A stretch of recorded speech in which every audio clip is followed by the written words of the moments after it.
Hello everybody, it's Paul here with another story and song time. We've got a couple of stories for you and a song, so let's get started. The first story that we've got, it's a classic by Julia Donaldson. It's called The Smartest Giant in Town. It's very sweet. Why don't you read it with me? Come on. This story is called The Smartest Giant in Town by Julia Donaldson. The smartest giant in town. George was a giant, the scruffiest giant in town. He always wore the same pair of old brown sandals and the same old patched up gown. I wish I wasn't the scruffiest giant in town, he said sadly. But one day George noticed a new shop. It was full of smart clothes. So he bought himself a smart shirt, a smart pair of trousers, a smart belt, a smart stripy tie, some smart socks with diamonds up the sides, and a pair of smart, shiny shoes. Now I'm the smartest giant in town, he said proudly. George left his old clothes behind in the shop. He was about to go home when he heard a sound. On the pavement stood a giraffe who was sniffing sadly. "What's the matter?" asked George. "It's my neck," said the giraffe. "It's so very long and so very cold. I wish I had a long, warm scarf." "Cheer up," said George, and he took off his stripy tie. "It didn't match my socks anyway," he said, as he wound it round and round the giraffe's neck. "It made a wonderful scarf." "Thank you," said the giraffe.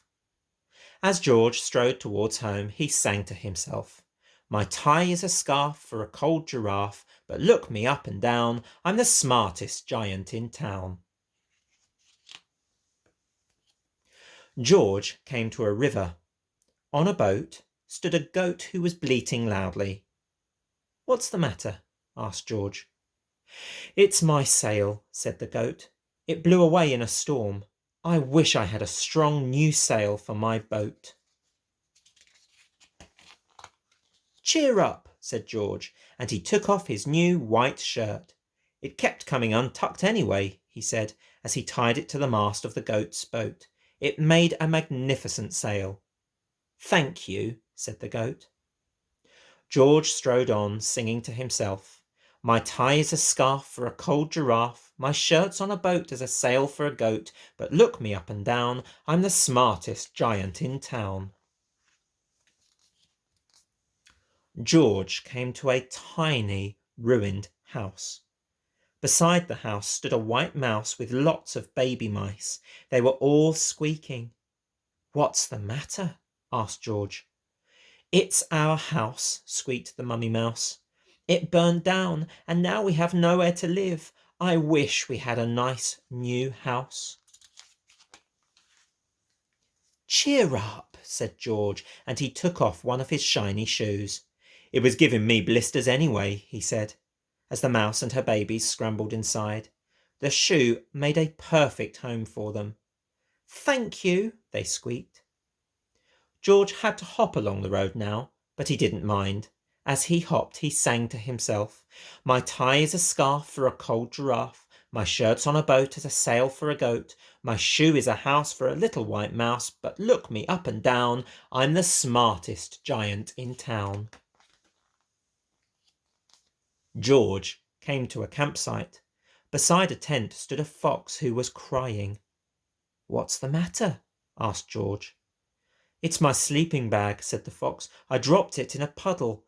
I wish I had a warm, dry sleeping bag."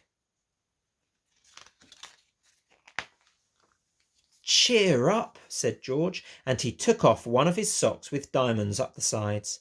"It was tickling my toes anyway," he said, as the fox snuggled into it. "It made a very fine sleeping bag." "Thank you," said the fox.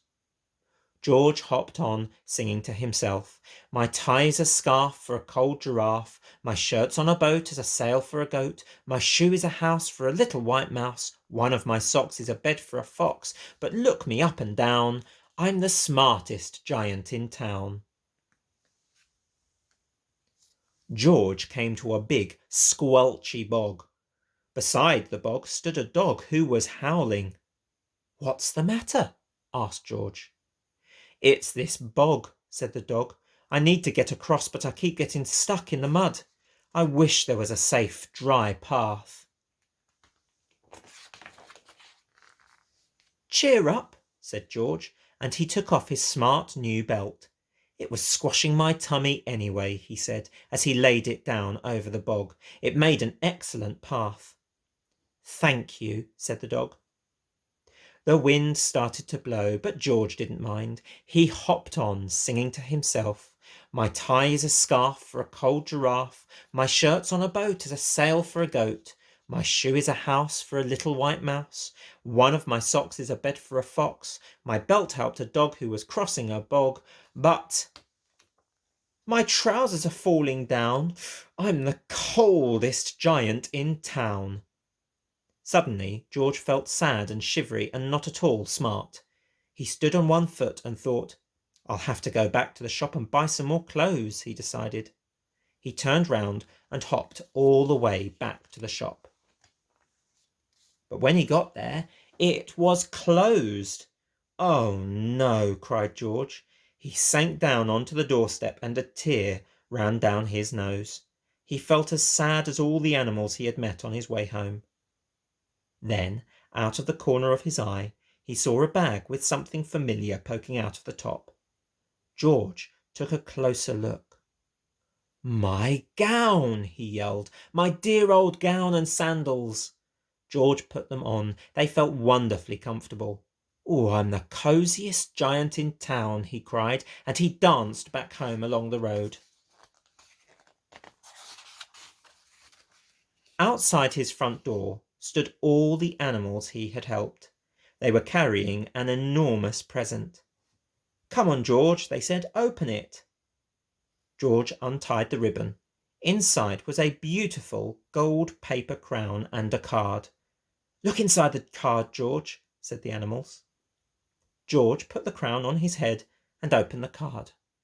It said, "Your tie is a scarf for a cold giraffe. Your shirt's on a boat as a sail for a goat. Your shoe is a house for a little white mouse. One of your socks is a bed for a fox. Your belt helped a dog who was crossing a bog. So here is a very fine crown to go with the sandals and gown of the kindest giant in town." The end. And that was The Smartest Giant in Town by Julia Donaldson. Oh, isn't that nice that his friends got him a crown and a lovely card at the end? He really is the kindest giant in town. That's so sweet. Well, the next story that we're going to hear is one that can be found in the Bible, and it's about Jesus calming a storm. It's called Jesus and the Storm. So let's read that one together. This story is called Jesus and the Storm, and it's a story that can be found in the Bible. Jesus and the Storm. Jesus was very busy. There always seemed to be a lot of people wanting to see him. One evening he said to his close friends, "Come, let's go in our boat across to the other side of the lake." His friends got into the boat with him. In the boat, Jesus soon fell asleep. Suddenly, a strong wind began to blow. The waves began to crash against the sides of the boat. The waves began to spill into the boat. "Wake up and help us," shouted Jesus' friends. "We're going to sink with the boat." Jesus stood up. "Be quiet," he said to the waves. "Be still," he said to the wind. Then everything was calm. Everything that was dark and dangerous and scary just went away. The day came bright and clear.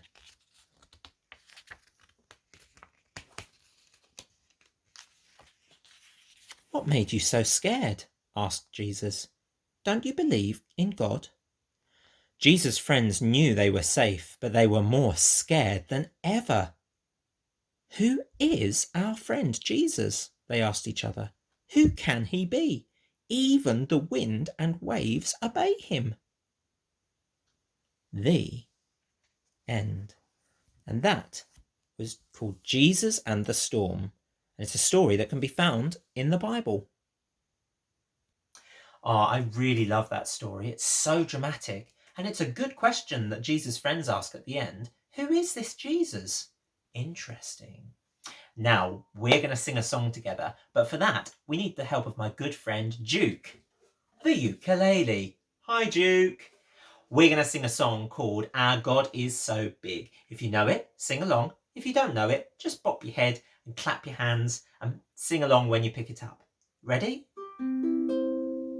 Our God is so big, so strong and so mighty, there's nothing that he cannot do. Our God is so big, so strong and so mighty, there's nothing that he cannot do.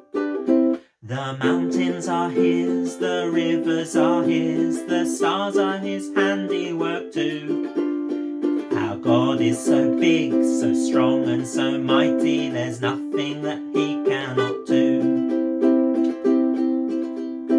Our God is so big, so strong and so mighty, there's nothing that he cannot do.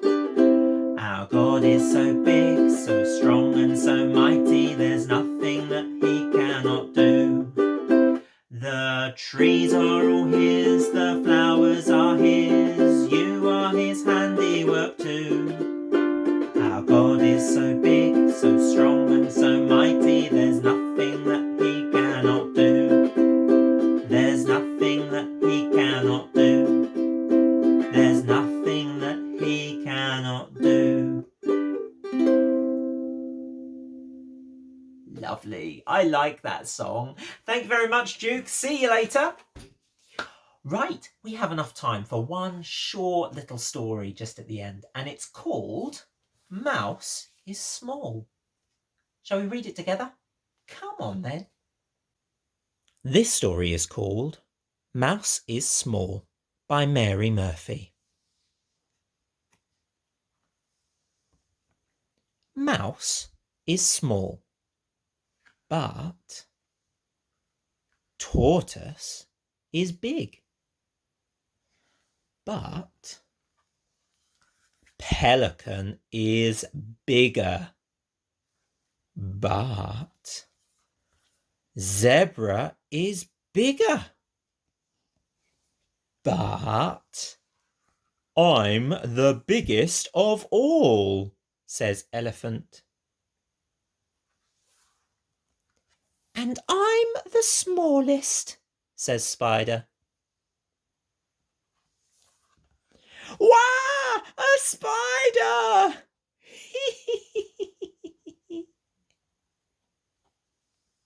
The end. And that is Mouse is Small by Mary Murphy.